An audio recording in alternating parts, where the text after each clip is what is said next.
this is Rick and welcome back to another DIY project. It's going to be a small plumbing project. You know, I have some health issues, so from time to time I do find some little projects I can do, and this one's been bugging me, and I'm going to go ahead and do it. I'm going to try to edit it to make it easier for people to view it. This one's going to be fairly simple. I've got a drippy faucet that's been driving me nuts. You can lose a lot of money from just a drippy faucet. From that drip, drip, drip, drip, drip, it can be gallons per week, gallons per day, depending on how much it's dripping, and that adds up. That's money out of our pocket. So you don't want a drippy faucet.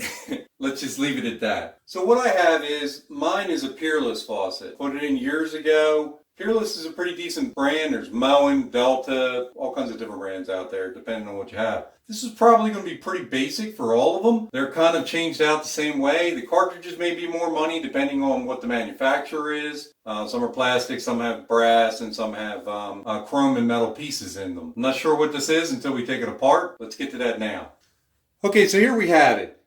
It's passing through one of these sides. Your right-hand side is always your cold, and your left-hand side is always your hot. If your plumber hooked them up right, that's the way it should be. Without getting into a long history lesson, how that started out was back in the old days when we just had running cold water to our homes, they put them in on the right-hand side. Most people were right-handed, and that's where it came in. When they invented hot water systems, hot water boiling systems, through steam, through oil, whatever means it was to heat their hot water, then the logical choice was to bring it in on the left-hand side. So that's why that is what it is. There's your history lesson. I know. Sometimes I ramble, right? Probably doesn't even matter. You probably don't even care, but I threw that in there. So, like I said, this is passing through. It's been dripping. The first thing you want to do before you get your tools all lined up is go ahead and shut your water off. If you've got time and you want to try to figure out what side it is, shut your valve off on the left-hand side and then see if it drips. If it's still dripping, then you know it's going to be on the right-hand side where your water comes into the faucets.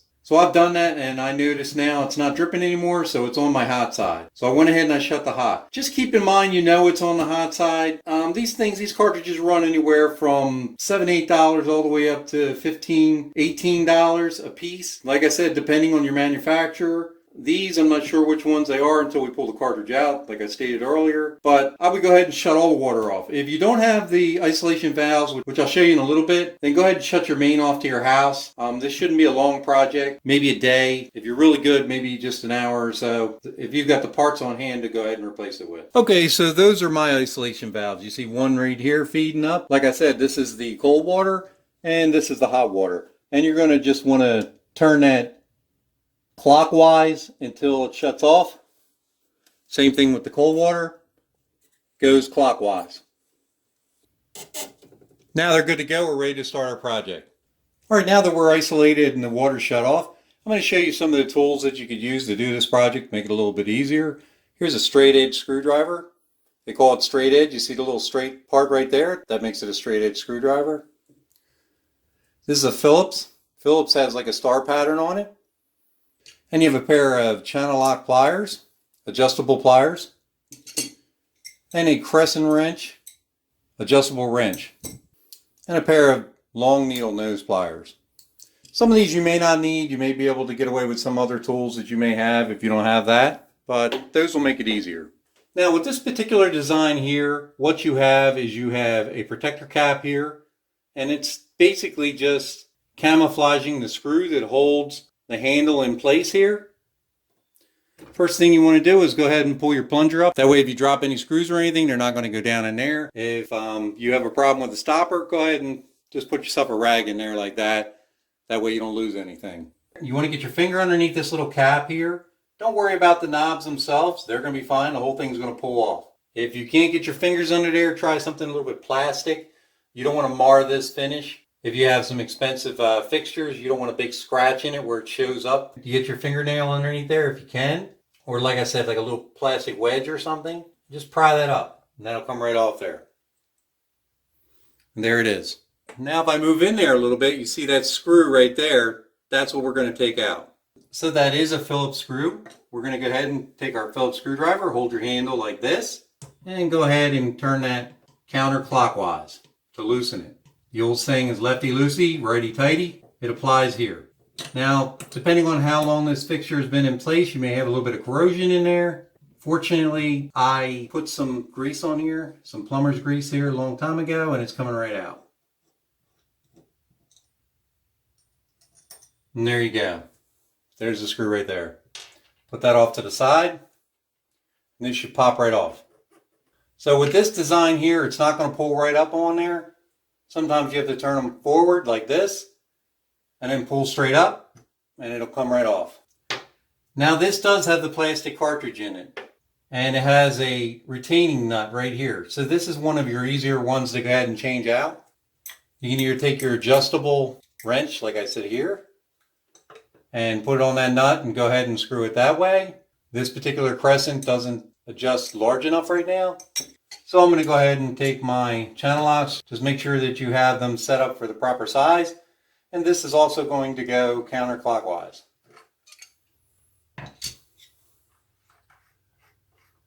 Make sure you have a rag over there for your tools. That way you don't scratch the surface of your vanity, because your significant other may get a little upset with you. So there's a retaining nut.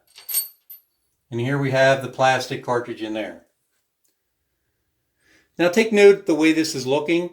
It has this half round circle right here on the back side, closest to your fill spout. And that's the way you want this to go back in. Take some pictures so you have them in your camera or your phone, and you'll make sure it goes back right. So sometimes they may pull right out with a little bit of force like that. And if it comes out, you're lucky. If not, you can take your adjustable pliers, and there's little flats on the sides there, and you'll pull that right out like that.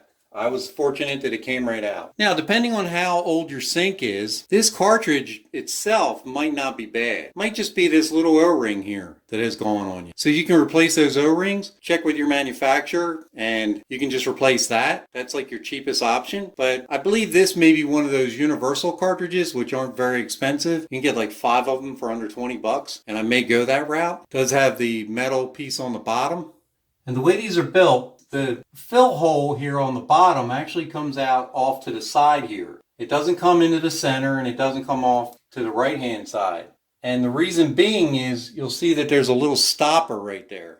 And what that does is that goes over top of that hole when you turn the knob, and it shuts off that port where the water comes up through the bottom. That's the reason why they're built this way, and they're all set over there. So there's a little bit of water in there. I'm going to go ahead and put a rag in there so maybe you can see a little bit better. We'll go ahead and we'll dry this out as much as I can, because it's just sitting in there from when we shut the valve. I got it down as much as I could. Okay, so I'm going to try to show that as best I can in there, and hopefully you can see how that looks. What is in there is there's a rubber grommet like thing in there with a spring, and you can see how that goes in there. What you want to do is take your needle nose and stick them right in the center there and pull that straight out. And now you can see the little rubber grommet that just came out. And the spring is still in there. So we go back down in. Hopefully pull that right out. And there's the spring. And take note how that went in. It went in with that wide part of that spring down in the bottom, and it tapers up towards the top. Now, if you're taking that cheaper route like I talked about, you can go ahead and just replace these, because this is probably more than likely what has worn over the years. You can tell when you go to put this back in, the wider part of that spring will not go in there. So you know that the tapered part goes in there like this. And then that spring goes down inside like this. And you can see the little rubber grommet part where it closes up when you look down in there. I'm going to go ahead and order a kit with the springs and the grommet and also the O-ring, and I'm also going to order the cartridges, and we'll put this all back together and we'll see what happens. So our next step is, like I said, we got to go get parts. We're either going to go to our big box store, Lowe's, Home Depot, local hardware, or plumbing supply, and we'll see if we can match these up. Looks like there's a lot of scale on here too, so this cartridge could be shot internally, although there's not much to them. Very stiff to try to turn. Alright, so I'm back from the plumbing supply store, and I picked these up. This is a Pro Pack, and it's supposed to be the generic form of this one, which is made for Peerless, Delta, Delex, etc. So this is a pack that'll do 5. It's got 5 stem cartridges in there. There you can see them a little bit better. It's got the little rubber grommet and the springs inside the kit. Also has the O-ring here around the outside. Now we'll try this just for the video to see if it works. And this kit was running around at $16, I think, for 5 of them. The Delta cartridges that were basically Peerless were $10 by themselves for singles. So I thought I'd try it out. I'll be your guinea pig. And this also is a repair kit for Delta Delex, which is also Peerless. And it comes with the springs inside here, the O-rings, and little grommets that go on the end of the springs. And this is a kit for 2 of them. It also has these larger O-rings and a smaller O-ring. So what I found out here by looking at this, you could replace this O-ring here. That may be the reason why you're leaking. Or this pulls out like this, and there's also an O-ring right inside there. Hopefully you can see that right there. That can be replaced too. Now that doesn't look bad, and I wasn't having any problems with it leaking through. So back to the faucet here. If you were leaking around this area right here, then that means that this O-ring underneath was probably leaking. Mine wasn't. Or this ring here was leaking around the side. Once again, mine wasn't coming up around there. It was passing through the spigot. So that meant that this little, almost like valve assembly, when it turns, wasn't sealing. So that meant that this grommet here probably failed. And it's pretty stiff. It's not as pliable as a new one would be. So you may be able to get away with just replacing that like I talked about before, or just the spring grommet. It's up to you. But I just thought I would point that out. I know it's going to make the video longer, but maybe it'll help other people. You can save some money by just getting the rebuild kit. This was like $3.99 and it'll do 2 of them. But for right now, I'm going to try this and see if it's compatible. Let me go ahead and open this up and we'll come back. Okay, so for comparison, you can see the 2 differences here. This grommet here for the aftermarket kit, a little wider. I don't know if that's going to make a difference. The springs are identical. You can see the difference here between the 2 holes, between the original one and the aftermarket. And the difference between these 2 stem cartridges, that's the original, and of course that's the aftermarket. This looks a little wider here. Plastic on this one right there on the key. It goes up against your handle than this style, so we'll have to see if it works or not. So I just wanted to point that out. Now let's get to the installation. Okay, so we have the new ones all set out here. The aftermarkets are made by Danco. I don't know if I said that. But I also have some plumber's grease here that I would recommend. This is also made by Danco. It's a silicone grease. Put that on those O-rings and the grommets all around it, and that'll make them nice and pliable, and they should last a little bit longer than usual. So I'm going to go ahead and do that, and I'll just put a little bit on there, on that O-ring. And also, like I showed you before, we'll pull this apart. There's a little ring inside there, and we'll put some right in there. Let me go ahead and do that and we'll come back. Okay, so now that these are all greased up, we're ready to go ahead and install. Okay, so before we put that spring in there and that grommet, we want to make sure that's completely cleaned out. I would put a rag in there and soak out all the water. That way it'll drop right in there real easy. I'm going to show you a little trick here. What you want to do is you want to go ahead and put that spring in there like we talked about. The tapered end's going to go in first, and then the wide end goes out at the back. It won't go the other way. Here's another quick trick. Get yourself either an awl or a thin screwdriver that's thinner than the spring and the grommet, and slide them right on there like that. So that you got the grommet part over here and you got the spring on the back. You're going to line that hole up and then just drop it right in there. Now that should have gone right in the hole there. Take your finger and press it. Make sure it went right in. So now you know the spring and the grommet is in there, no problem. And there you go. Now you can see it in there. So the spring's on the bottom and the grommet's right there. Now, remember what I told you. This is the stopper portion right here that closes off the faucet on the stem cartridge. So you want that over that hole, that offset hole that's down there in the bottom. And this little part right here, this half moon key, you want it up against the body like we took it out in the beginning. Now we take our stem cartridge and remember how it went. There's also little tabs on the side here, and little notches. You see the notch right there? Now it's fully depressed right in. There. Make sure it's pushed all the way down with it. And go ahead and take that retaining nut. Put that back on there. Take our channel locks. Everything's now in reverse order than when we started. And you just want to snug this up. You don't want it to crank down and destroy that plastic. Just snug it. Go ahead and we'll put our handle back on. And looks like it's locking out where it should be. That would be open. That would be closed. Go ahead and put our screw in. Once again, just snug it. Just make sure it's nice and snug down there. And then go ahead and just put your cap on. We're ready to turn the water on.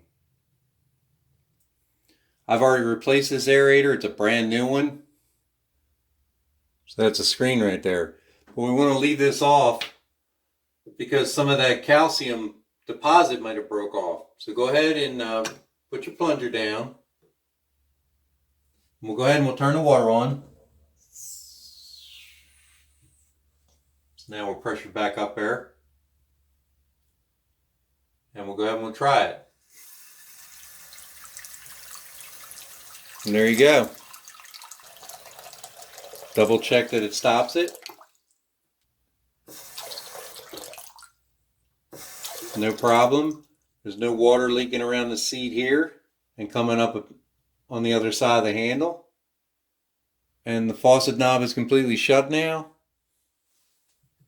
Put your finger up there, kind of try to get some of that residual water out of there. It's stuck in that gooseneck. And leave some water in the bowl there and make sure that there's no water dripping through. I don't see any water dripping through there. So that looks like it's going to be a successful repair. We'll put our aerator back on again. Just snug it up. So hey, I hope you liked that video. I hope it works out for you. It looks like the aftermarket parts are going to work for a Peerless faucet. May work for the Delta, and it may also work for the Delex. I'm not really sure what that is. Never heard of that company before. May work for other ones, but it's nice that that cheaper part's going to work. Longevity wise, we'll have to take a look and see what happens. But hey, thanks for watching. Please subscribe. That subscribe button's down there in the right hand corner. Go ahead and click that. You never know what kind of video I'm going to come up with next. Share with your family and friends. Give me a thumbs up. Let me know how you make out with your project. And I look forward to seeing you on the next one. Take care.